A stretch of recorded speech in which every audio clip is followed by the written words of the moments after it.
Je crois en l'Esprit Saint qui est Seigneur et qui donne la vie. Il procède du Père et du Fils. Avec le Père et le Fils, il reçoit même adoration et même gloire. Il a parlé par les prophètes. Amen. Veuillez vous asseoir. Nous poursuivons notre leçon sur la marche dans le miraculeux. Bienvenue à tous et à toutes. J'espère que vous avez passé une bonne journée. La nuit dernière était terrible, hein, n'est-ce pas? Ah, on va vers des choses plus terribles encore. Je vous ai dit, on est sorti des apéritifs.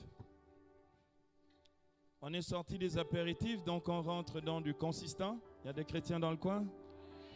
Je vous propose aujourd'hui, donc à la suite de ce grand cours que nous faisons sur la marche dans le miraculeux, comme étant une marche dans l'esprit, je vous propose que nous puissions méditer les noces de Cana, ou le miracle comme séméon, c'est-à-dire comme signe.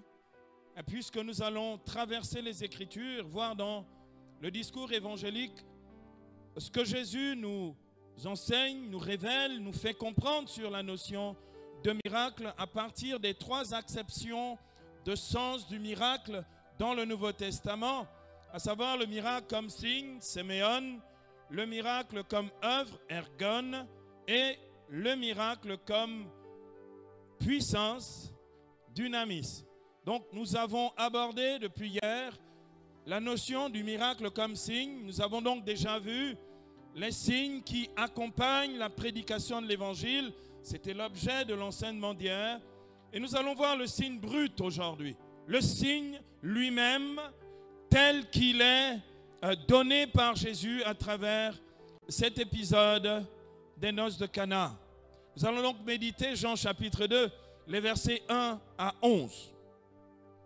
Normalement, l'épisode se termine au verset 12, mais le verset 12 nous dit simplement qu'il repart à Nazareth. Et donc, regardons ce que dit l'Écriture ici dans Jean chapitre 2, verset 1 à 11. Il est écrit, le troisième jour, il eut une noce à Cana de Galilée et la mère de Jésus était là. Jésus lui aussi fut invité à la noce, ainsi que ses disciples. Comme le vin manquait, la mère de Jésus lui dit, « Ils n'ont pas de vin. » Mais Jésus lui répondit, « Qu'en est-il pour toi et pour moi, femme? Mon heure n'est pas encore venue. » Sa mère dit au serviteur, « Quoi qu'il vous dise, faites-le. » Il y avait là 6 jarres de pierre destinées aux purifications des Juifs. Elles contenaient chacune 2 ou 3 mesures. Jésus dit au serviteur, « Remplissez d'eau ces jarres. » Et ils les remplirent jusqu'au bord. Jésus leur dit, « Maintenant puisez et portez-en au maître du repas. » Ils lui emportèrent, et il goûta l'eau devenue vin. Il ne savait d'où il venait, à la différence des serviteurs qui avaient puisé de l'eau. C'est des chanceux ces gars-là.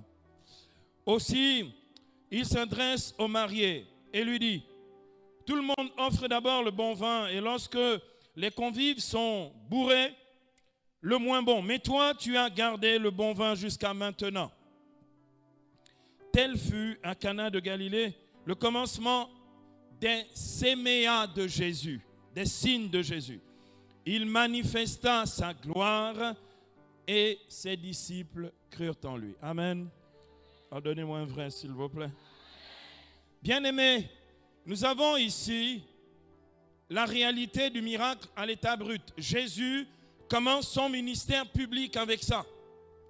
En fait, ce qui est au commencement a du sens pour la suite. Jésus montre que le but de Dieu, c'est d'investir la vie des hommes pour que jamais dans l'existence humaine ordinaire ne manque l'intervention divine. Quelqu'un a entendu ce que j'ai dit en français? En fait, le but de Dieu, c'est pas seulement que nous puissions aller chercher Dieu dans les églises. Le but de Dieu, c'est que notre vie entière soit remplie de celui dont le nom est Emmanuel. Dis avec moi, Emmanuel. Dans Matthieu 1, 23, il a dit, tout ceci advint, la conception miraculeuse, l'enfantement miraculeux de Marie. Tout ceci advint pour que s'accomplisse cette prophétie d'Isaïe. Voici que la Vierge concevra, enfantera un fils, et on lui donnera le nom d'Emmanuel. Et Matthieu s'arrête dessus pour dire Emmanuel. C'est elle avec nous, Dieu avec nous. Il y a des chrétiens dans le coin. Bien-aimé, si Dieu est avec toi, imagine bien. Et on va sortir ensuite de l'imagination pour entrer dans le réel. Si Dieu est avec toi, eh bien, il fait les choses de Dieu dans ta vie. Il y a des chrétiens dans le coin. Il se trouve donc que souvent il est absent. Et donc on ne voit pas les œuvres de Dieu. Bien-aimé, la vie chrétienne est sans doute l'une des choses les plus simples qui existent comme vie. C'est sans doute l'une des plus passionnantes, l'une des plus exaltantes. Tu marches avec Dieu jour et nuit et tout le temps. Dieu est avec toi. Dieu opère dans ta vie. Tu ne pries pas pour obtenir quoi que ce soit de Dieu parce qu'il veille sur toi. Donne-moi un vrai amen. Bien-aimé, il serait temps que cette vie-là devienne notre vie ordinaire. Être chrétien, c'est bien. Mais avoir Dieu dans sa vie, c'est mieux. Écris-moi ça, écris un truc. Écris un truc. D'accord? Bien-aimé, c'est très important pour nous de réaliser que beaucoup de chrétiens ont oublié Dieu. Beaucoup de chrétiens ne font que penser à Dieu. Mais, comme dit Isaïe, ce peuple m'honore des lèvres, mais son cœur est loin de moi. Il n'est pas encore assez Emmanuel dans nos vies. Et nous avons besoin de le découvrir ainsi. Bien-aimés, pourquoi je dis que nous avons ici le miracle à l'état brut? Pour nous, les miracles, ça se réduit à quoi? Regardez. Pour nous, les miracles, ça se réduit aux guérisons, aux délivrances, au mari, trouver le mari. Hein? Et puis bon, quand c'est dur aussi, trouver une femme, il y en a qui galèrent. Pourtant, il y en a plein. Hein? Bon, je ne comprends pas qu'ils ne voient pas. Bon, apparemment, là, il faut prier vraiment pour la guérison des yeux. Il y a beaucoup d'aveugles dans le coin. Et puis le travail, ça se réduit à ça. Ah, je veux mon miracle. En gros, je veux mon miracle, ça veut dire je veux mon bébé. Ça se réduit à ça. Et on est étonné que Jésus ne commence ni par le bébé, ni par le travail, ni par la guérison, ni par une délivrance, mais en changeant de l'eau en vin. Vous ne trouvez pas ça bizarre? Vous ne trouvez pas ça? Écoutez, on intercède. La Vierge Marie, c'est quand même, en fait, pourquoi elle n'intercède pas pour des vraies choses? Ils ont déjà bu. Ce n'est pas comme s'ils n'avaient pas bu. Et la Bible dit ici, ils ont même très bien bu déjà. C'est du superflu. On n'en a même pas besoin. Normalement, on intercède pour des vraies choses. Quand même pas pour de l'alcool. Enfin, moi, je ne sais pas. Est-ce que vous vous tenez en prière? Vous faites une neuvaine de prière? 9 jours avec la Vierge, Notre-Dame de Cana, oh, s'il te plaît, du vin dans ma maison. Bien-aimés, ce n'est pas vos prières. Et justement, c'est ça qui est un problème. C'est que nous focalisons nos vies, non pas sur le fait que Dieu doit tout investir. Nous focalisons sur 2-3 trucs. Vous avez des gens là en ce moment, leur vie est complètement entre parenthèses et suspendue parce qu'ils cherchent 2-3 trucs. Ils veulent le boulot, donc Dieu n'est pas là. Ah, j'attends d'avoir le boulot, comme ça j'aurai une vie qui donne vraiment dans le Seigneur. Et d'autres, c'est, bon, ils veulent un boulot, donc ils veulent le boulot. D'autres, ils veulent un mariage. Focalise sur Dieu. Et tout viendra. Quelqu'un a entendu? La Bible dit dans Matthieu 6, 33, cherchez d'abord avant tout le royaume des cieux et sa justice. Le royaume, c'est traduit royaume, mais c'est mal traduit. En grec, c'est basileia. Ça veut dire chercher d'abord le règne de Dieu. Qu'il règne dans ta vie. Cherche le règne de Dieu et sa sainteté, sa tzedaka. Cherche le règne de Dieu et sa sainteté. Et tout le reste sera donné en plus. Bien-aimés, on fait les choses en l'envers. Et donc, on n'a même pas le reste. Quelqu'un entend ce que je dis en français? Bien-aimés, si nous étions plus passionnés de Dieu, il y a des choses qu'on ne chercherait plus. Quelqu'un entend? Il faut arrêter d'être des païens. Il faut arrêter ce paganisme. En fait, on se comporte comme des païens. On a juste le label de chrétien, mais tout le reste, c'est des comportements de païens. On agit comme des païens. Les païens sont en quête de ces choses-là, dit Jésus dans Matthieu 6. Ils cherchent à manger, ils cherchent à boire, ils cherchent à s'habiller, etc., etc. Le chrétien ne cherche pas ces choses-là. Quelqu'un entend ce que je dis? Le chrétien cherche le royaume des cieux et sa justice. La seule chose qu'il cherche. Le reste, Dieu s'en charge. Il y a des chrétiens dans le coin. Je sais, vous allez me dire, mais mon père, la vie c'est la galère. En fait, quand tu as confessé ça de ta bouche, tu as fait le choix que ta vie ça va être la galère. Quelqu'un entend ce que je dis en français ici? Si tu dis que la vie c'est la galère, yes, tu auras la galère. Pour moi, vivre c'est le royaume des cieux. Et il est déjà au milieu de nous. Quelqu'un entend ce que je dis en français? Bien-aimé, on peut considérer que les noces de Cana, c'est banal, c'est superflu, c'est pas très spirituel, boire du vin. Vous avez même des chrétiens qui ont décrété, alors ça me fait rire les hypocrites dans les églises, que ce soit les musulmans ou les gens de certaines églises parallèles, eux ils ne boivent pas le vin. Ils ne boivent pas le vin. Ils ne boivent pas officiellement, ils boivent en cachette. Quelqu'un a entendu? Si tu bois, tu bois. Il n'y a rien à boire en cachette. Hein? La Bible dit au psaume 104, au psaume 103, verset 15, la Bible dit que le vin réjouit le cœur de l'homme. Dieu apporte quelque chose de la joie du ciel dans le vin. Le vin, c'est de la joie. Dieu a fabriqué quelque chose dans la nature qui procure la joie. Et pourquoi vous voulez priver les gens de la joie? Hein? C'est quoi votre problème? Vous voulez la tristesse? En fait, c'est beaucoup plus sérieux, la religion triste. C'est ça la religion. Bien-aimé, le vin réjouit le cœur de l'homme. Dieu a fabriqué le fruit de la vigne pour que les hommes, bon, les femmes aussi. Vous avez des femmes qui ont sacré coup de coude, hein? C'est brutal. le vin réjouit le cœur de l'homme. Et bien aimé, l'apôtre Paul dit à son fils spirituel, à son disciple Timothée, dans 1 Timothée 5, verset 23. 1 Timothée 5, verset 23. Il lui dit, cesse de boire que de l'eau. Ah, j'aime bien le début de la phrase.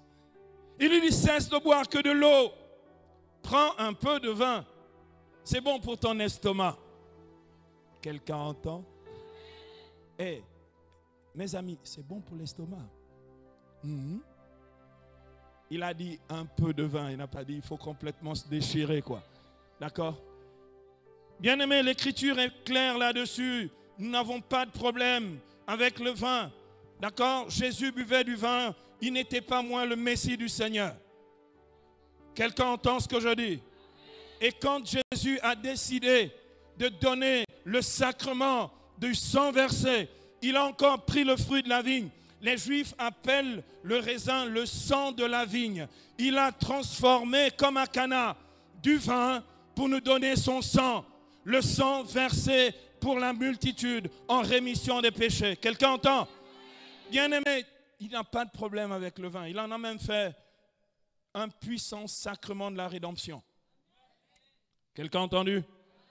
Bien-aimé, les miracles qui vont avoir lieu ce soir, ce sont des miracles ordinaires. À partir de ce soir, nous allons voir comment notre vie ordinaire est investie par le miraculeux. À partir de ce soir, nous allons voir qu'il n'y a rien de tellement banal dans la vie parce que Dieu est préoccupé par ça aussi. Bien-aimés, ceux qui jouent au spirituel, vous n'avez pas votre place ici. Nous ici, nous sommes des êtres incarnés parce que le christianisme, c'est la religion de l'incarnation. Donne-moi un vrai amen. Bien-aimés, je vais vous raconter la version moderne. La version moderne des noces de Cana. C'était dans le nord de l'Italie, en Toscane. Un jour, un type tombe en panne. Un type tombe en panne non loin de la maison d'un fermier. Et le fermier voit que il fait très chaud, c'est l'été. Le fermier voit que le type transpire. Il essaye de réparer sa voiture difficilement. Le temps d'attendre un mécano. Le fermier est complètement... il est un peu, comment dire... Il a mal pour l'autre. Il lui dit, s'il te plaît, mais viens chez moi, prends un peu d'air et tout ça. Viens boire un peu d'eau glacée parce qu'il fait trop chaud. D'accord? Donc le gars s'arrête en attendant le mécano. Il rentre, il lui donne à boire, il boit de l'eau glacée, il se rafraîchit, etc. Le fermier en question de Toscane, en Italie, en fait, il préparait le mariage de sa fille. Encore des noces. Mais ils avaient à peu près tout acheté, mais ils n'avaient pas assez de budget pour payer le vin. Quelqu'un entend? Et donc, il se trouve que quelques semaines plus tard, un peu avant le mariage de la fille de ce monsieur, d'accord? Ce type, en fait, qui avait une fabrique de vin, le type qui était tombé en panne, vient déposer des caisses de vin. Il ne signale même pas que c'est lui. Il vient déposer des caisses de vin devant chez le fermier. Quelqu'un entend? Il avait son miracle de Cana. Il avait donné un verre d'eau et c'est des caisses de vin qui lui étaient données. Bien-aimé, le miracle de Cana, c'est ça. Dieu, dans la vie ordinaire, fait pour toi des choses absolument extraordinaires. Donne-moi un amen. Bien-aimé, je vais aller plus loin. C'est toujours l'intro. Hein, c'est pour vous mettre en condition. Allez, un peu de condition physique, mentale et psychique. Bien-aimé, il y a des gens ici qui n'osent pas se marier. Vous savez pourquoi? Ils n'ont pas assez d'argent. Le budget est trop bas par rapport aux espérances. Alors, je ne sais pas combien coûte un mariage moyen au Gabon dans la période présente. Je ne sais pas si ça coûte 5 millions, 10 millions. C'est quoi? Toi qui as des projets, c'est quoi? On est dans 5-6 millions. Bon, un super bon mariage, il faut monter à combien? 15 millions, d'accord. Si tu veux épouser une femme du Nord, je veux dire. C'est bon, ne me lapidez pas, nous sommes dans la prière, là. Vous n'avez pas de projet de lapidation, quand même. D'accord, donc, on est dans les 15 millions. Bien-aimé, je suis rentré au Gabon il y a 6 ans. J'ai préparé énormément de gens au mariage. Je connais énormément de personnes. Je vois là devant moi au moins 4 couples qui ont préparé des mariages avec 0 francs. Ce qui est extraordinaire dans ces mariages, c'est qu'après le mariage, ils avaient encore trop d'argent. Ça s'appelle les noces de Cana. Si tu rentres dans le miraculeux, mais ton mariage est déjà réalisé. Vous connaissez mon fils Jean-Paul Angaté? Quand il vient au Gabon, il joue un petit jeu, il aime jouer à ce jeu-là. Il cherche des gens qui sont en galère et qui préparent le mariage. D'accord? Tout le monde est toujours un peu en galère pour préparer le mariage. Je ne vous comprends pas. Pourquoi vous galérez pour le mariage? C'est un truc tellement cool, on devrait être détendu avec ça. D'accord? Et mon fils Jean-Paul Angaté dit, mais qui veut se marier? Alors les gens lèvent la main et puis dit, d'accord, restez debout, comme ça tout le monde va vous repérer. Alors, qui prend la robe de mariée? Quelqu'un se lève dans l'assemblée, il prend la robe de mariée. Et qui achète la bouffe? Alors il y a quelqu'un qui lève la main pour la bouffe. Et il en a organisé 11 à Mikolongo. Il y a des chrétiens dans le coin ici. Bien-aimé, si tu ne marches pas dans le miraculeux, tu vivras dans la galère. Qui décide de sortir de la galère ce soir? Je pensais que j'étais seul à sortir de la galère. Alléluia! Bien-aimé, nous allons voir et approfondir cette thématique. L'Église enseigne dans la constitution dogmatique sur l'Église que l'on appelle en latin Lumen Gentium, au numéro 58, à propos justement du mystère de Marie. Voici ce que dit l'Église, et c'est très intéressant par rapport au miraculeux. L'Église dit ceci dans Lumen Gentium 58. Pendant la vie publique de Jésus, sa mère apparaît expressément. Et dès le début, quand, aux noces de Cana en Galilée, touchée de pitié, elle obtint par son intercession que Jésus le Messie inaugura ses miracles.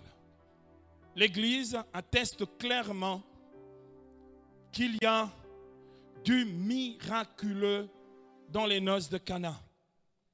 Et il y a quelqu'un qui va nous enseigner quelque chose ce soir. La Vierge Marie fait la chose dans laquelle nous devons rentrer absolument ce soir. En fait, Jésus n'est pas venu pour faire un miracle à Cana. Ce n'est même pas lui qui est invité. Il est écrit ici dans Jean chapitre 2 verset 1, il eut une noce à Cana de Galilée, la mère de Jésus était là. C'est elle qui est invitée. Jésus tape l'incruste. Lui aussi, avec ses disciples, il débarque. D'accord? Et ils viennent participer à la noce. Ils ne viennent pas pour ça. En fait, la personne qui est protagoniste dans ce récit évangélique, c'est la Vierge Marie. Elle va nous apprendre une chose ce soir. En fait, à déclencher les miracles. Il y a des chrétiens dans le coin. Parce qu'elle déclenche le miracle à Cana. Bien-aimés, je vous ai dit depuis le premier jour, ma génération de charismatiques, nous on priait pour obtenir les miracles. Votre génération de charismatiques provoque les miracles. Quelqu'un entend? Si tu n'es pas d'accord, Dieu est d'accord avec ça. Fais-moi un sourire dans le Saint-Esprit. Bien-aimé, il faut que ton cœur, aujourd'hui, soit un cœur tellement déterminé à croire que Dieu veut t'emmener dans ces réalités-là, parce que ce n'est pas de la science-fiction. C'est la réalité. Elle est réellement réelle. Quelqu'un entend? Bien-aimé, il y a un évêque du IVe siècle, un saint, Saint Épiphane de Salamine. Il vivait à Chypre. Saint Épiphane raconte ce témoignage. Au IVe siècle, chaque année, le 6 janvier, l'eau, alléluia, l'eau de toutes les fontaines qu'il y avait, de toutes les sources, l'eau partout était changée en vin. Le 6 janvier. Il a constaté en fait que le miracle se faisait aussi bien en Arabie, en Égypte, exactement le même jour. C'est pourquoi en Orient, ils considèrent que ce jour-là est une épiphanie, c'est-à-dire une manifestation de Dieu. Lorsqu'on me dit que Dieu est capable de changer l'eau en vin, je dis Amen. Quelqu'un entend? Mais bien aimé, allez, faisons un peu de science. Est-ce que vous savez, les œnologues et les chimistes vous diront ça, est-ce que vous savez que le vin, c'est 85% d'eau? Le vin, c'est 85% d'eau. L'alcool, c'est l'autre pourcentage, le reste. D'accord, les 15 autres pourcents. Le vin, c'est justement de l'eau. J'ai découvert quelque chose d'extraordinaire, toujours dans la grâce du miracle de Cana. Beaucoup de personnes ont autour d'elles des gens qui vivent dans une misère morale et humaine, des fois même sanitaire. Ça va où? C'est de ce côté, là. D'accord. Voilà, prends le papier. D'accord. Beaucoup, en fait, considèrent que ils ont des parents qui sont des alcoolos. Il y en a qui ont des parents alcooliques ici. Bon, ne levez pas la main parce que... Moi, j'ai des parents alcooliques, donc moi, je me prononce publiquement. D'accord? Vous savez pourquoi je me prononce publiquement? Parce qu'il y a un miracle de Cana pour eux. Ce soir. Vous savez pourquoi? Est-ce que vous avez lu le livre d'un certain Robert Tom? Le vin nouveau est meilleur. Vous avez lu ce livre? Ah, c'est un de mes champions, Robert Tom. Alcoolique invétéré. Mais le gars, un buveur, mais même un trou ne boit pas comme ça, quoi. D'accord? Robert Tom est un homme qui, lorsqu'il cherchait Dieu, cherchait un endroit où on allait le délivrer de l'alcool. Comment le miracle s'est produit pour lui? Et c'est simple, c'est pour ça que je vous dis que pour marcher dans le miraculeux, il faut être baptisé du Saint-Esprit. Robert Tom a été baptisé du Saint-Esprit. Il a fait l'expérience et l'effusion du Saint-Esprit. Le Saint-Esprit est dynamisme de Dieu au-dedans de nous. Le Saint-Esprit est miracle de Dieu au-dedans de nous. Quelqu'un entend? Eh bien, il se trouve que quand Robert Tom, une fois baptisé du Saint-Esprit, s'essayait de boire le vin, il pouvait même boire beaucoup de vin. Vous savez ce qui se passait? Il n'était plus bourré. Bien-aimé, le miracle, je vous le dis depuis le début, c'est que Dieu ne va pas bouger les lois de la nature. Dieu va juste faire ce que l'on appelle une création nouvelle. Et donc, bien-aimé, le miracle de Cana, c'est non seulement l'eau changée en vin, mais le miracle de Cana, c'est que notre constitution naturelle aussi se transforme pour que le vin ne fasse pas de nous des esclaves du vin. Quelqu'un entend? Vous avez plein de gens, ils boivent un demi-verre, c'est parti. Là, vraiment, c'est la folie furieuse. D'accord? Puis vous avez des gens qui sont tristes parce qu'ils ne peuvent même pas boire une goutte d'alcool. Ici, même ceux qui se disaient depuis longtemps, non, moi je ne bois pas. Moi je suis quelqu'un. Alors, il y en a qui disent, je ne bois pas, donc je suis quelqu'un de très sérieux. Venez dans mes assemblées. Comme ce soir ici. Parce que ici, on boit du vin nouveau. Vous savez ce que c'est, le vin nouveau? Vous êtes au courant? Beaucoup vont être tellement shootés ce soir au Saint-Esprit qu'ils ne partiront pas au travail demain. Il faudra déjà commencer à vous organiser pour prévenir vos patrons que... Ou si vous osez partir, vous allez arriver bourré le matin. Il y a des chrétiens dans le coin ici? Et il se trouve que comme c'est contagieux, tout le monde est bourré là-bas. Quelqu'un a entendu? Bon, c'est pas bon de conduire en état d'ébriété. Hein? Boire ou conduire, il faut choisir. Hein? Bien aimé, il m'est arrivé. Je me souviens, c'était en 2007. Je termine avec ça et je rentre dans mon sujet. C'était en 2007, j'allais prêcher à Montpellier, en France, dans une grosse assemblée charismatique, avec un ami à moi, un pasteur évangélique, qui s'appelle Patrick Fontaine.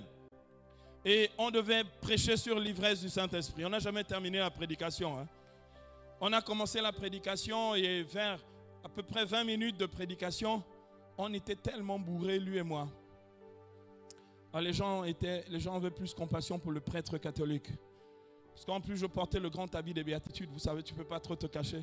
J'étais tellement bourré que les services, les équipes, les services d'ordre, donc la bande à solo du coin là-bas à Montpellier, venaient soutenir le prêtre tellement c'était devenu intenable. Donc j'ai roulé par terre un petit moment. Ils m'ont ramassé. D'accord? J'étais ivre. Le problème, c'est que tous ceux qui se moquaient de moi, eux-mêmes devenaient ivres du Saint-Esprit. Ça veut dire, c'est une chose, je vous donne un conseil d'amis. Ne commencez pas à vous moquer des gens qui sont ivres du Saint-Esprit. Conseil d'amis. Je vous ai averti, mais vous allez quand même vous moquer des gens tout à l'heure. Quelqu'un entend ce que je dis?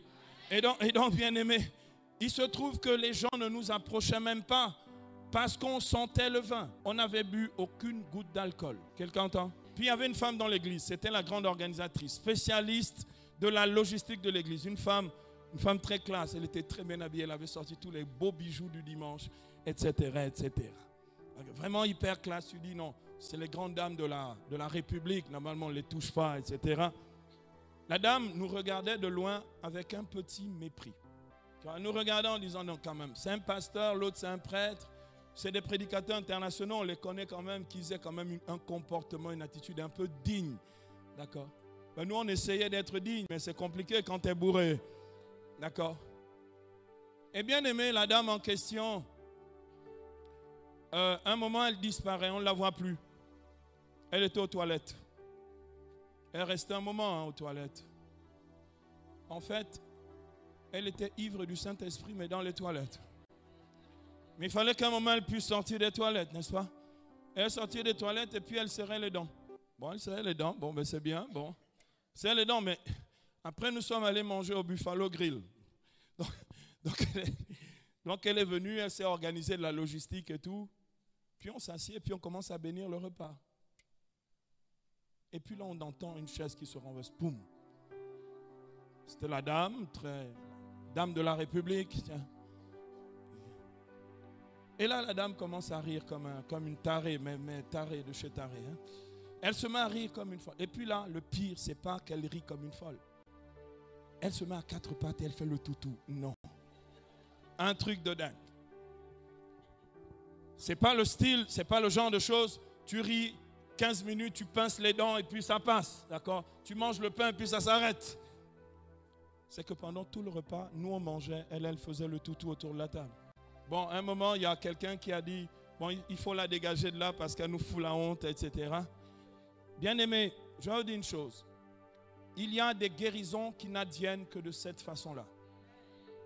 La Bible dit dans le livre des Proverbes que la joie est un remède.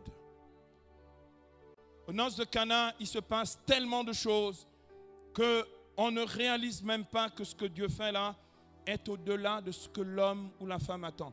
Beaucoup vont célébrer des mariages et pensent que c'est juste une fête comme ça. Si c'est un mariage sacramentel, il y a plus que la fête. Il y a du miraculeux. Donne-moi un vrai amen.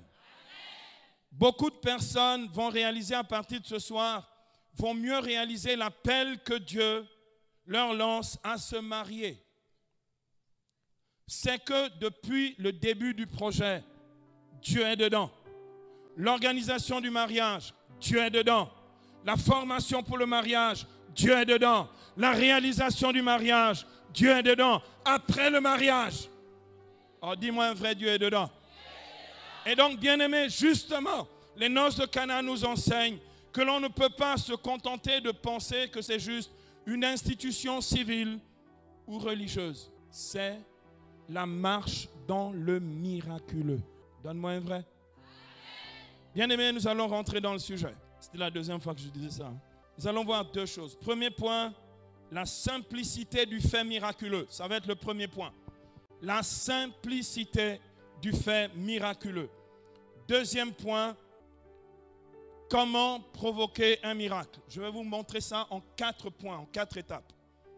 Nous allons donc d'abord voir la simplicité du fait miraculeux et ensuite, deuxièmement, nous allons voir comment provoquer un miracle. Je ne sais pas, est-ce qu'il y a des gens qui sont intéressés par comment on provoque ça? Bon, Annie Capite et moi, nous sommes... Ah, il y en a d'autres, on connaît quelques amis ici. D'accord, les autres qui n'ont pas levé la main, ce n'est pas grave, on vous aime quand même, on est avec vous, on vous soutient, d'accord. Donc, bien aimé, la simplicité du fait miraculeux. C'est quoi la simplicité du fait miraculeux? Bien aimé, la simplicité du fait miraculeux est donnée dans la conclusion de cet évangile des noces de Cana, dans Jean 2, verset 11. Jean 2, 11. Il est dit, ce fut le premier des miracles de Jésus. Miracle de Jésus. Il l'accomplit à Cana de Galilée. Il manifesta sa gloire, sa doxa, sa divinité. Et ses disciples crurent en lui. Regardez, la simplicité du fait miraculeux, c'est que le miracle, contrairement à ce que les gens cherchent dans le magique ou dans la magie, c'est beaucoup de formules. D'accord? Ce que les gens cherchent dans la sorcellerie, c'est beaucoup de sacrifices. Il faut tuer son enfant, les poules aussi, et les cabris. Donc on n'a plus rien à manger. C'est problématique quand même pour le village. D'accord? C'est trop compliqué. La simplicité du fait miraculeux, c'est en fait Dieu dans nos vies. Écris-le. Parce que ton Dieu, d'accord, est la réalité infaillible du miracle. Ton Dieu est le miracle. Le Saint-Esprit qui habite en nous comme dans un temple est déjà la disposition divine du miracle. La simplicité du fait miraculeux, c'est Dieu parmi nous. J'ai cité Matthieu 1, 23 tout à l'heure pour parler de l'Emmanuel, Dieu avec nous. Bien-aimés, aux noces de Cana, qu'est-ce qui se passe? aux noces de Cana, il n'y a pas de miracle tant que Jésus n'est pas là. Mais dès qu'il apparaît, le miracle est possible. C'est ça la simplicité du fait miraculeux. Dès que Dieu est quelque part, et bien aimés, croyez-moi, il y en a qui pensent encore à la manière païenne ou à la manière magique, celle des formules, etc. Tu n'as pas besoin de formules magiques. Tu n'as besoin de rien sacrifier. De temps en temps, je vois quelques païens catholiques qui pensent que plus ils vont jeûner et plus Dieu va intervenir. C'est du paganisme. On n'achète pas la grâce. Justement, grâce et charis. Charis, ça veut dire gratuit. Quelqu'un entend? Donc, tu ne peux pas acheter ça. Tu ne peux que le recevoir gratuitement. Quelqu'un a entendu? Jésus dit même une formule qui est extraordinaire. Dans Matthieu, au chapitre 11, verset 8, Jésus dit, vous avez reçu gratuitement, donnez aussi gratuitement. Il nous apprend que si nous voulons être des hommes et des femmes qui marchent dans le miraculeux, il nous faut accueillir la charis. Il faut que nous puissions vivre charismatiquement. Il y a des chrétiens dans le coin. Bien-aimés, nous n'avons pas le choix. Nous n'avons pas le choix. Notre vie, pour qu'elle soit une vie de la grâce, charis, il faut qu'elle soit aussi charismatique. Quelqu'un entend? La vie charismatique, ce n'est pas réservé, je ne sais pas à qui. Il y en a qui pensent qu'ils sont les spécialistes de la vie charismatique dans l'église. Bon, je ne sais pas. La vie charismatique est la vie baptismale. La vie chrétienne normale. D'accord? Je ne suis pas obligé d'être dans le renouveau charismatique. Mais en revanche, il me faut le baptême. Au nom du Père, du Fils et du Saint-Esprit qui donne les charismes. Quelqu'un entend? Donc tu peux être dans la Légion de Marie et prophétiser, chasser les démons, guérir les malades au nom du Seigneur. Tu peux être comme moi, sans groupe de prière. Je suis juste catholique. Mais je fais aussi des miracles au nom du Seigneur. Quelqu'un entend? Ce n'est pas l'appartenance qui fait de moi un charismatique. Parce qu'effectivement, vous avez des gens qui appartiennent à des groupes dits charismatiques qui n'ont absolument aucune vie charismatique. Quelqu'un a entendu ce que je dis en français? Bien-aimés, ce qui compte, c'est l'agir charismatique du Saint-Esprit dans nos vies. Et ça, il faut laisser Dieu agir dans nos vies. Il y a des chrétiens dans le coin. Je voulais juste apporter ceci. Il faut savoir que lorsque Dieu, l'Emmanuel, est dans nos vies, où que nous allions, nous sommes avec lui. Et donc, où que nous allions, il peut déclencher des miracles. L'apôtre dit dans Galates 2:20, je vis, mais ce n'est plus moi qui vis. C'est Christ qui vit en moi. Ma vie présente dans la chair, je la vis au nom du Fils de Dieu qui m'a aimé et s'est livré pour moi. Je vis, mais ce n'est pas une vie banale, une vie quelconque. Celui qui vit en moi est le Dieu des miracles. Dis amen, un vrai amen. Donne-moi un vrai amen. Redonne-moi un vrai, s'il te plaît. Je n'ai rien entendu. Le 10e étage n'a pas entendu. Je vis, mais ce n'est plus moi qui vis.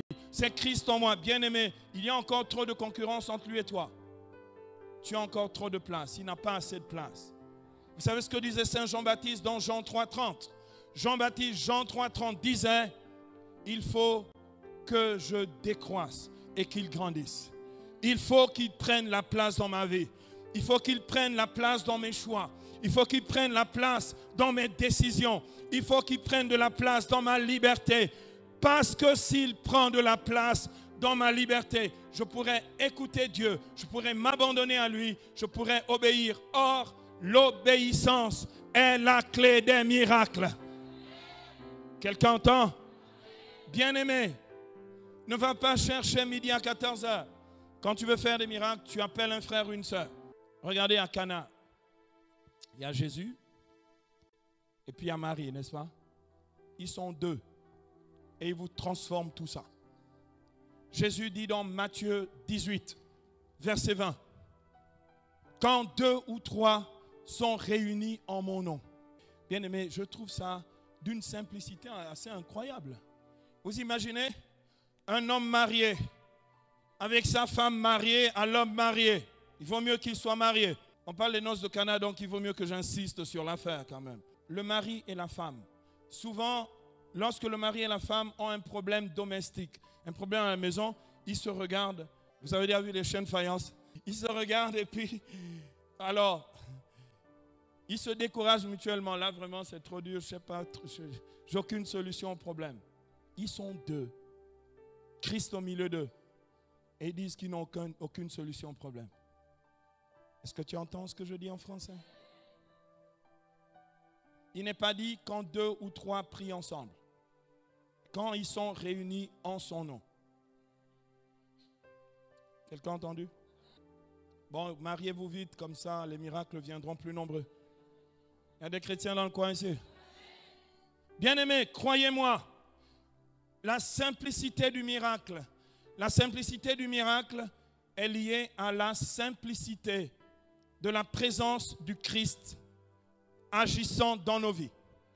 Écris ça, c'est la phrase du soir.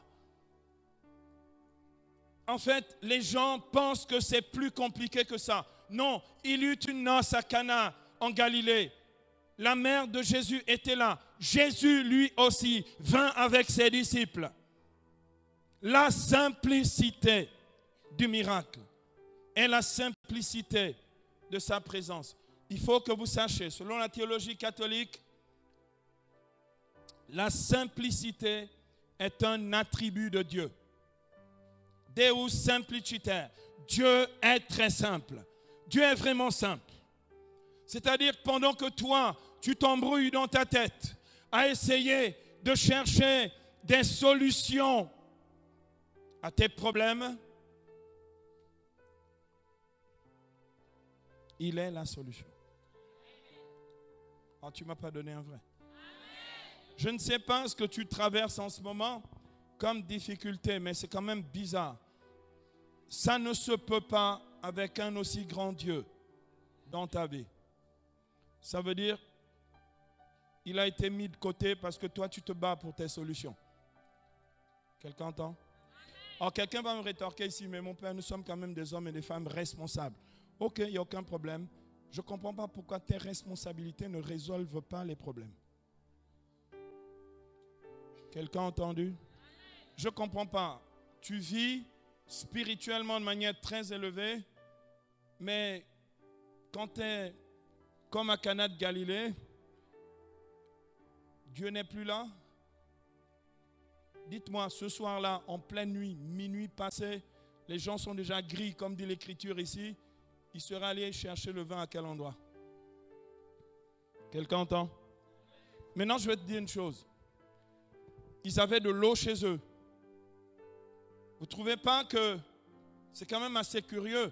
Jésus leur dit dans Jean chapitre 2, versets 7 à 8, il leur dit, regardez la simplicité, il leur dit, remplissez d'eau ces jarres. Regardez ce qu'ils font. Ils n'ont pas fait de prière.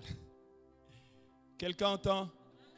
En fait, il y a une illusion spirituelle chez beaucoup de chrétiens qui donne l'impression qu'être bon chrétien, être top spirituellement, c'est de dire, ah moi je prie. Oui, toi tu pries, mais les autres agissent. Quelqu'un entend?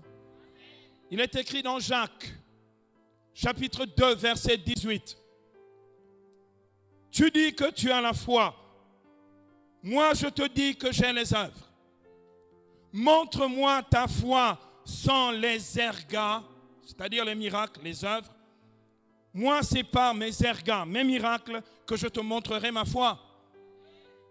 Quelqu'un entend ce que je dis en français? Bien-aimé, croyez-moi, il ne suffit pas de dire, je prie. Ouais, et alors? Excusez-moi, mais dans les temples païens, ils prient aussi. On ne prie pas le même Dieu.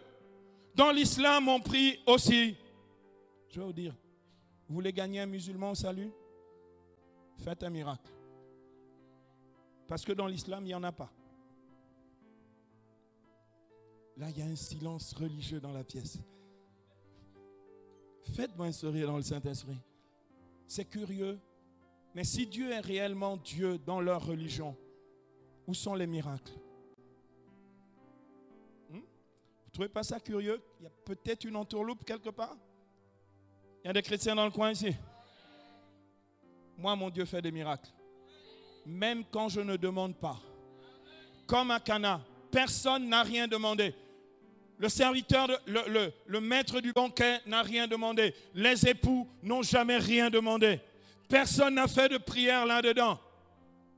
Quelqu'un a constaté qu'il n'y avait plus de vin, mais a réalisé que Dieu était là. L'Emmanuel, Dieu avec nous. C'est lui le miracle dans nos vies. Bien-aimés, ce premier point est très très important. Regardez, je vais aller beaucoup plus loin et ensuite on va basculer dans le deuxième point. Bien-aimés, la simplicité du miracle nous a été offerte dans l'Eucharistie. L'Eucharistie, c'est ce qui va au-delà de Cana. Parce que là, ce n'est pas juste l'eau qui est changée en vin. C'est du pain qui devient son corps, qui est transformé en son corps. C'est du vin qui devient son sang.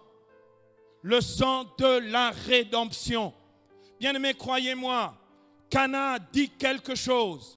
L'Eucharistie dépasse Cana. Parce que dans l'Eucharistie, ce n'est plus seulement des noces ici sur la terre. C'est déjà le festin des noces de l'agneau. Donne-moi un vrai. Bien-aimé, Cana dit, Dieu rend possible toutes choses dans nos vies. Et Dieu, dans la simplicité de sa nature, est capable de transformer des choses simples comme du pain, du blé, comme du vin, pour donner son corps et son sang. L'apôtre dit dans 1 Corinthiens 10, verset 16, la coupe de bénédiction que nous bénissons n'est-elle pas la communion au sang du Christ? Le pain que nous rompons n'est-il pas communion au corps du Christ? Eh bien, aimés, croyez-moi, Cana, c'était sympa. L'Eucharistie, c'est puissant. Oh, donne-moi un vrai, s'il te plaît. Bien aimé, croyez-moi. Beaucoup de personnes disent, mais on ne voit pas de miracle. On ne voit plus de miracles de notre temps. Il n'y a pas assez de miracles dans notre temps. Lève-toi le matin. Va à la messe. Non seulement tu vas le voir, mais tu vas aussi le toucher. Il a dit dans Luc, chapitre 20, verset 22, prenez, mangez, ceci est mon corps livré pour vous. Quelqu'un entend? Bien-aimé, est-ce que vous avez remarqué que c'est d'une extrême simplicité? Le prêtre, tu le vois, tu dis quand même, franchement, bon, aujourd'hui le prêtre, il n'est pas bien peigné, ça ne change rien. Quelqu'un entend? Le prêtre n'est pas parfumé ce matin. Ça ne change rien. Ah, j'aimerais vous raconter ici une histoire sur la simplicité du miracle. Un jour, un type, il était amoureux d'une nana et le gars il voulait qu'il fasse les choses chrétiennement. Vous savez, bon, ici dans mon pays, c'est plus les femmes chrétiennes qui veulent convertir les païens pour qu'ils soient leurs maris catholiques. Il y en a qui se sont essayés, qui ont été paganisés en même temps, parce que c'est le gars qui les a enlevés du catholicisme au paganisme invétéré. Je raconte des histoires, quoi. Vous avez des téméraires hein, qui ont des tentatives. Mon père, je jeûne et je prie. Il finira bien par un jour se convertir. Ça fait 18 ans, le gars est toujours pas converti. Et donc, bien aimé, le gars, donc, il prend la go pendant des vacances. Il dit, on va faire le tour des plus beaux sanctuaires en France. Tu vas voir les belles célébrations. Tu seras convaincu d'un christianisme glorieux, etc. Puis donc, elle prend le gars. Ils vont à Lourdes, sanctuaire mondial. L'autre, quand même, chacun veut aller laver le corps. Donc, tout le monde y va. Et donc, il l'amène à Lourdes. La go est distraite, en fait. Elle ne s'intéresse même pas à ces choses de religion. Elle dit non, mais c'est fatigant et tout. Écoute, est-ce que les célébrations sont trop longues, tout ça. Bon, c'est pas bon. Le gars dit, mais Seigneur, j'ai tout fait, je l'ai emmené à l'autre. C'est quand même l'autre, quoi. C'est là où la maman, la Vierge, je parlais de la Vierge, hein. C'est là où elle s'est quand même manifestée, etc. Il faut préciser. C'est comme ça qu'on vous réveille dans les assemblées. Et donc, bien aimé, tout d'un coup, il dit, bon d'accord, on va changer. Ils sont partis dans un autre sanctuaire à Vézelay. La go dit, bon, c'est un peu monotone, c'est toujours le même truc. La messe, c'est toujours le même truc qui se déroule comme ça. Bon, le gars est un peu coincé, il dit, d'accord. Ah, est-ce qu'il n'y a pas une assemblée charismatique de renouveau quelque part? On indique une assemblée charismatique de renouveau quelque part. Et puis ils vont, puis là, la go voit que les gens, ils s'agitent sur les côtés. Donc ils sont très embêtés par, est-ce qu'il faut que tout le monde soit sportif pour... Donc ensuite, la go n'est pas du tout, elle n'est pas du tout touchée par ce truc et tout. Le gars est désespéré. Il dit, Seigneur, j'ai tout fait. Je vais m'amener dans le renouveau charismatique. Normalement, dans ce coin-là, ça devrait être bon du premier coup. Et rien. Et puis le gars désespéré dit, bon, on va arrêter les églises. Il dit, d'accord. Est-ce que tu connais un bon restaurant? D'accord, lui dit, est-ce que tu connais un bon restaurant? Il dit, d'accord, écoute, dès qu'on tombe sur un bon restaurant, on va au restaurant. Puis la go va au resto, puis là, elle est contente. Elle raconte toutes sortes d'histoires. Le gars, il dit, attends, mais j'essaye de faire en sorte que toi, tu m'amènes au restaurant, tout ça. Elle dit, mais c'est quoi ton problème, gars? Tu veux me forcer à devenir chrétienne, pourquoi? Aime-moi, c'est moi que tu aimes, non? Aime-moi, aime-moi. Allez, mange, bois, d'accord? Et ils mangent, mais c'était dimanche. Ils n'étaient pas encore allés à la messe. Donc, le gars, il est dans un village paumé, mais complètement perdu. Un village perdu. Où, bon, il cherche, il dit, mais la prochaine messe, c'est où? On leur indique l'endroit de la messe. Ils arrivent à l'endroit, une vieille église qui sent mauvais. Avec la moisissure, le truc qui pue. Je ne sais pas si on a fait le ménage depuis un moment. Et donc, ils rentrent, ils trouvent un petit groupe de 3 vieilles dames qui prient un chapelet d'une extrême rapidité. Vous allez bénir le Seigneur, bénir toute femme. Vous entendez besoin de ma main. Puis pour nous, vous allez un truc de malade. Là, le gars dit, non, elles vont me flinguer le business. C'est terminé. Là, je suis sûr que c'est foutu. Elle ne voudra plus de moi et de ma religion. Seigneur, tu es béni entre les femmes. J'ai le fruit de ta sainte Marie. Merde.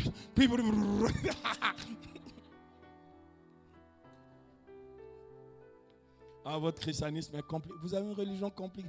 Les gars, vous avez une religion compliquée. Je ne vous suis pas, j'ai du mal. Et là, la messe, la messe va commencer. La messe commence. Les vieilles dames commencent à chanter un chant. Wow, Seigneur, c'était pas l'opéra de Paris. Oh, un massacre monumental. Qui on voit rentrer? Un vieux père. Pas stylé du tout. L'aube dans un sens, l'étole d'un autre côté. Le gars rentre en titubant. Il était bourré. Il sentait le vin. Un truc de dingue. Là, le gars dit, c'est flingué, c'est mort. C'est foutu. On ne peut plus.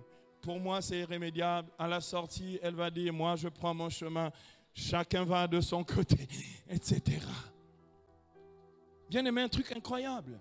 Ça vous fait rire, mais il y a des situations. Le prêtre est bourré. Le gars, on a une pervers Saint-Esprit.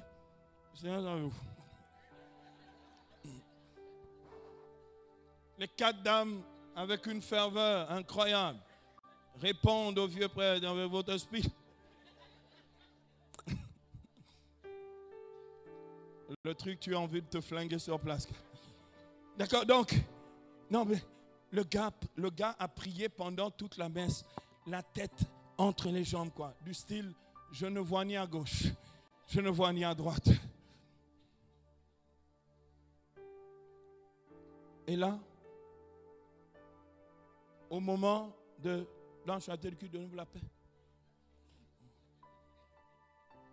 Le gars veut donner la gauche, la paix de Christ. D'accord?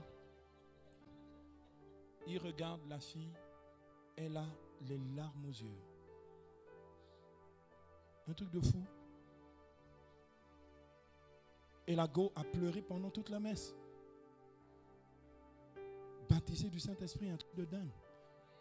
Les vieilles dames, le prêtre. La simplicité du mystère.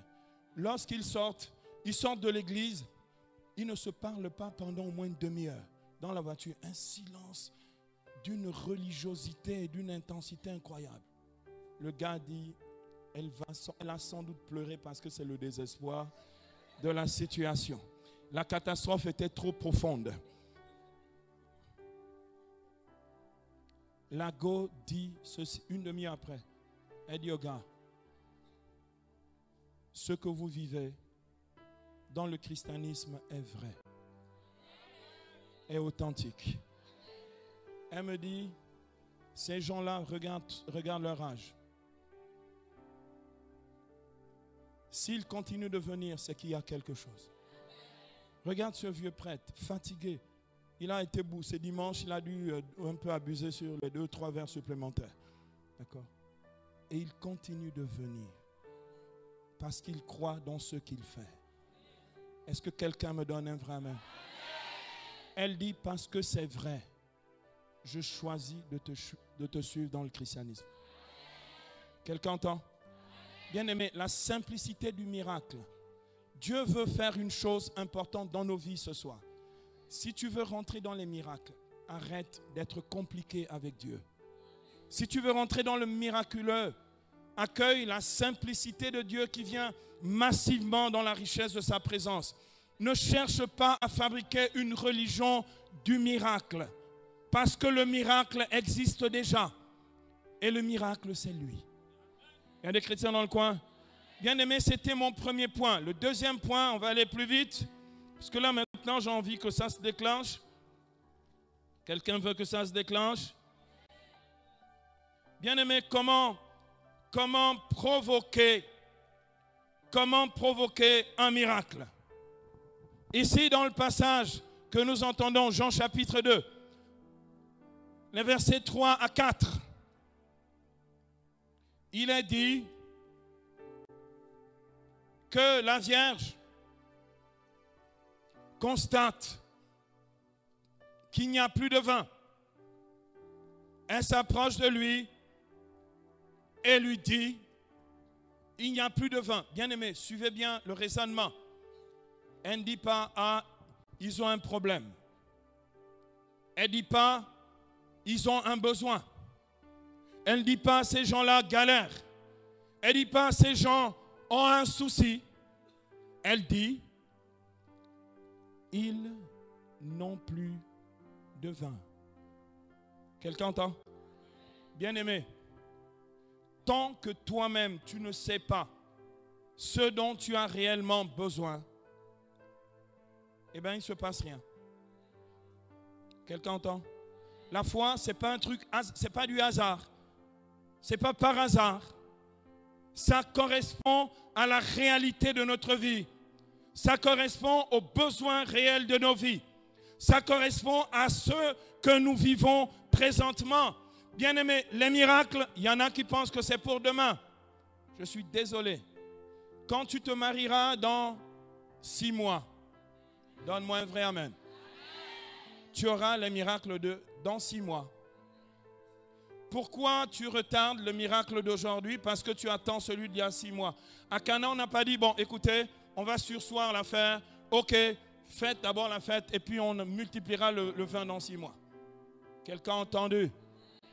Bien-aimé, il est dit, à ce moment-là, Marie dit à Jésus, ils n'ont plus de vin. Donc elle dit explicitement, l'objet du miracle. Ensuite, Jésus répond à Marie, verset 4. Il lui dit, qu'en est-il pour toi et pour moi? Qu'on traduit habituellement par, qu'y a-t-il entre toi et moi? En grec, c'est ti et moi kai soi. Ça veut dire, qu'est-ce que toi et moi pouvons faire maintenant? En fait, bien aimé, c'est le principe du miracle. Nous l'avons entendu hier dans la prédication comme signe. Nous avons entendu hier ce que dit l'Écriture dans Marc chapitre 16, verset 20. Le Seigneur agissant avec eux. Là, Jésus va agir avec elle. Qu'en est-il pour toi et pour moi? Mon heure n'est pas encore venue.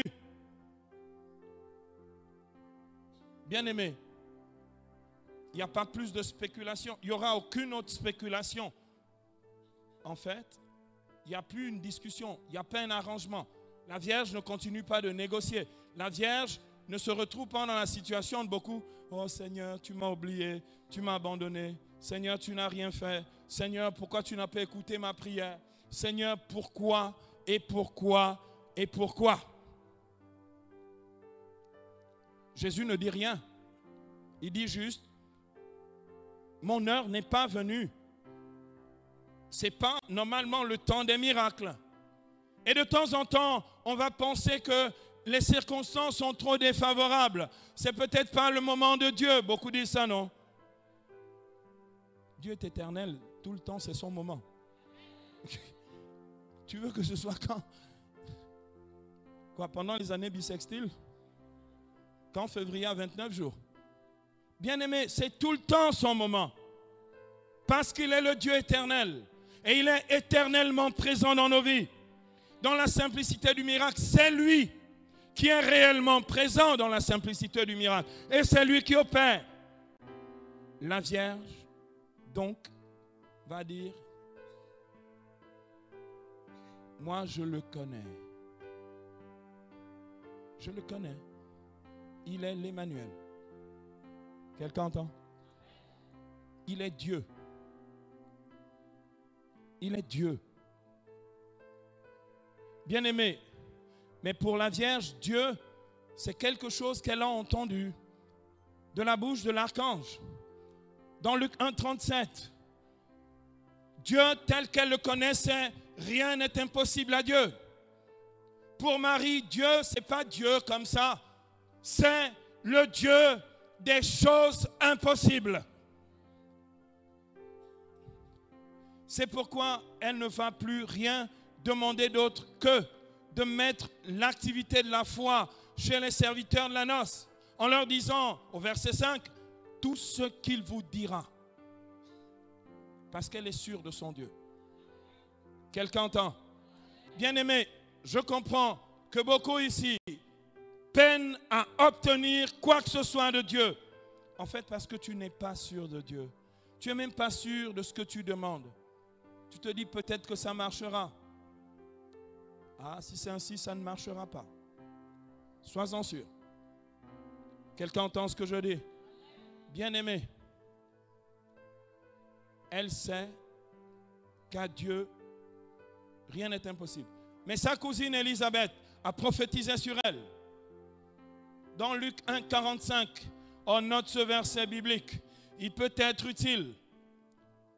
Sa cousine Élisabeth a prophétisé en disant, heureuse celle qui a cru. Un bonheur de croire dans cette vérité évangélique que rien n'est impossible à Dieu. Heureuse celle qui a cru, car tout ce qui lui a été dit de la part du Seigneur s'accomplira. Est-ce que quelqu'un entend? Bien-aimé, si la perspective de ta foi n'est pas celle ancrée dans un Dieu à qui rien n'est impossible, et si ta foi n'est pas une foi mariale, à l'image de la foi de Marie, de la personne qui dans sa vie, bien-aimé, c'est ça, marcher dans le miraculeux, crois que tout ce que Dieu a promis pour ma vie s'accomplira, eh bien, il n'y aura rien qui s'accomplira. Ou bien, de temps en temps, on va avoir un truc qui sort du chapeau on va être content et puis on va replonger dans le désespoir habituel.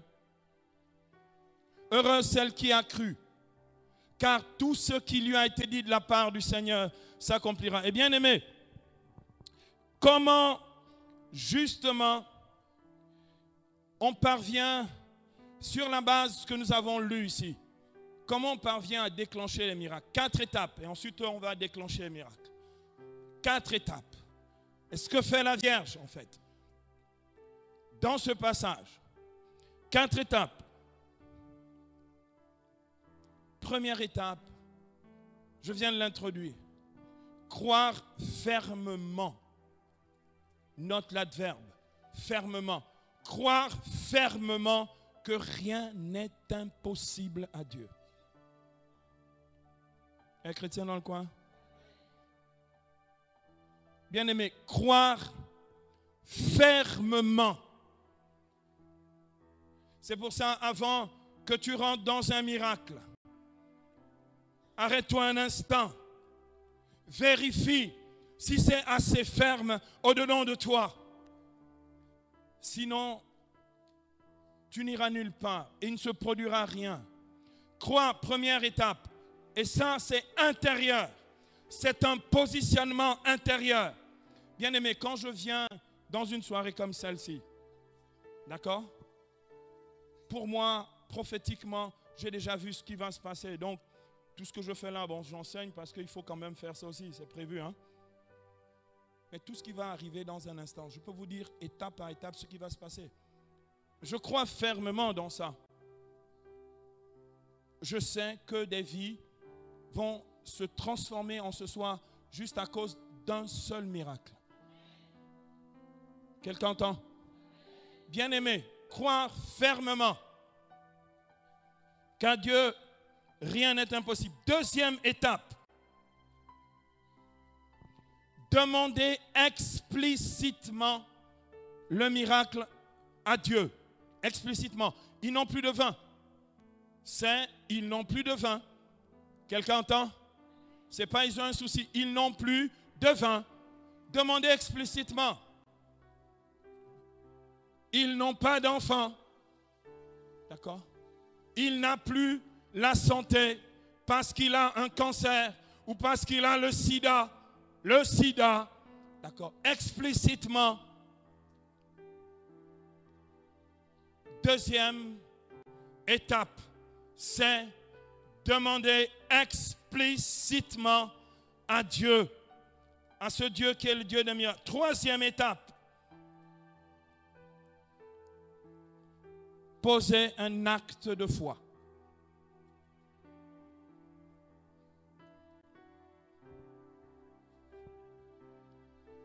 Poser un acte de foi.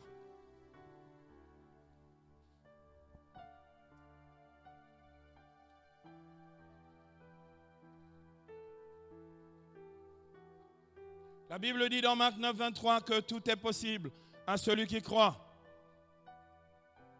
Posez un acte de foi.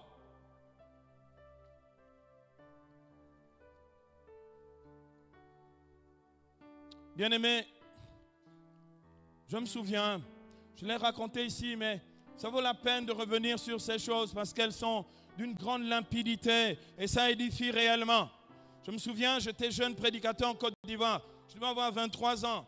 Et puis un jour, un couple vient me trouver pour me dire, nous, on n'a pas d'enfants, on a du mal à en faire. On est mariés maintenant, ça fait plus de 10 ans et on ne sait pas quoi faire. Je dis à la dame, tu crois que Dieu fait des miracles? Elle dit oui, mais mon père, on dit ça dans le renouveau. Et bon, d'accord. Je dis, tu veux que la discussion s'arrête là ou tu veux avoir des enfants? Elle me dit, mon père, on a tout fait. On a tout essayé. On prie tous les jours. Je dis, il faut arrêter de prier. C'est là où on dit, tu n'as pas la foi.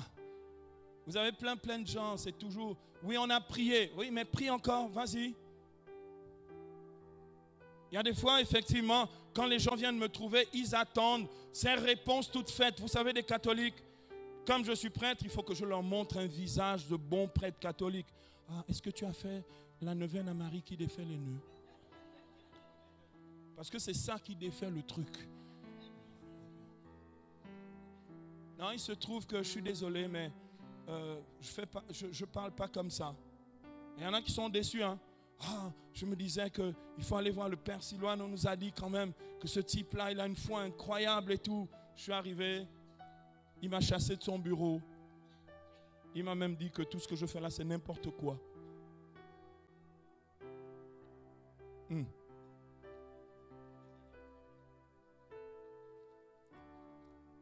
De temps en temps, je rattrape les gens qui sortent fâchés de mon bureau. Je dis, reviens. Tout ce que tu voulais obtenir par l'imposition de mes mains, tu l'as déjà obtenu.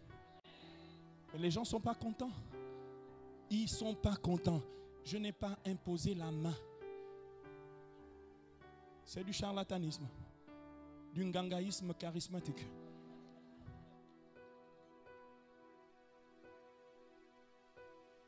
Bien-aimé, voici ce que j'ai dit à la dame.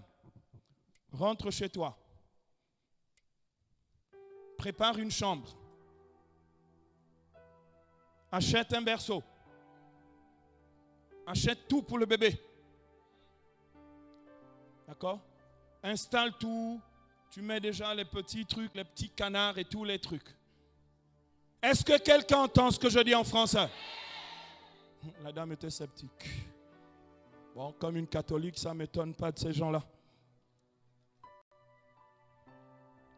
Je l'ai rencontré une deuxième fois à Yamoussoukro, dans un rassemblement. Je dis, la chambre de bébé est prête. Elle me regarde avec un air complètement abattu. Les gens aiment la magie. Hein. Elle dit, bon, d'accord frère, je m'appelais à l'époque frère. D'accord frère, je vais faire. Accablée, elle va faire. Bien aimée, elle est allée. Elle a fait le trousseau. Elle a décoré la chambre et tout. 3 mois après, je la vois. Je dis, pourquoi tu changes la démarche comme ça? Marche normalement. Elle était tombée enceinte. La 4e étape du processus du miracle, c'est laisser Dieu agir. Mais bien aimé, je ne peux pas laisser Dieu agir si je n'agis pas avant pour qu'il agisse. Ce que dit la Vierge au serviteur, Jean 2, verset 5. Tout ce qu'il vous dira, faites-le. Si tu ne fais pas quelque chose, il ne se passe rien. La simplicité du miracle à Cana, c'est que les gars ne font rien. Ils prennent de l'eau. En fait, regardez comment ils font le miracle. Ils ne prient pas, hein, ils ne supplient pas. Ils prennent de l'eau, ils mettent d'abord dans les jarres, d'accord, dans les cuves. Ils prennent de l'eau. Écoutez, est-ce que c'est comme... Prends l'eau, mets l'eau, d'accord? Fais ça. Non, mais mettre l'eau. Non, je ne mets pas l'eau. Ah, mais tu ne mets pas l'eau, mais il n'y aura pas de vin, gars. C'est simple. Il prend de l'eau, il met de l'eau. Ensuite, il dit, vous avez mis dans les jarres. Ah. Bon, prenez maintenant ce qui est dans les jarres et portez au maître du repas. Mais pourquoi tu nous as fait passer par ce chemin? On aurait pu prendre diète. Fais ce que je te dis. Quelqu'un entend? On a dit un type, un fonctionnaire de Syrie, un certain Naaman le Syrien. On a dit, gars, tu es lépreux, non? Va te laver. Il dit quoi, vous m'insultez? Le papa, l'Alabama, là-bas, ici, chez moi en Syrie, vous pensez qu'il n'y a pas des fleuves plus propres que le Jourdain? Gars, tout ça est long, tu discutes pour rien. Va te laver. La simplicité du miracle. Quelqu'un entend? Bien aimé, plus tu compliques, le miracle tarde à arriver. Plus tu simplifies, tu ouvres le boulevard à Dieu et il agit avec puissance. Il y a des chrétiens dans le coin ici. Bien aimé, retiens la leçon. Les 4 étapes, je les récapitule. Croire fermement qu'à Dieu, rien n'est impossible. Luc 1, 37, car rien n'est impossible à Dieu. Deuxièmement, demandez explicitement au nom de Jésus. Jean 14, 13, tout ce que vous demanderez au Père en mon nom, je le ferai, afin que le Père soit glorifié dans le Fils. 3e étape, posez un acte de foi. Comme ici, dans Jean chapitre 2, verset 8. Ils prirent de l'eau et ils emportèrent au maître du repas. Et quatrième et dernière étape, c'est là où il faut que tu t'écartes et que tu ne te mêles plus des choses de Dieu. Tu arrêtes tes prières, tes neuvaines, etc. Tu laisses Dieu agir. C'est ce qui va se passer maintenant. Quelqu'un entend? Ton cahier a dit ferme-moi parce que maintenant Dieu va agir.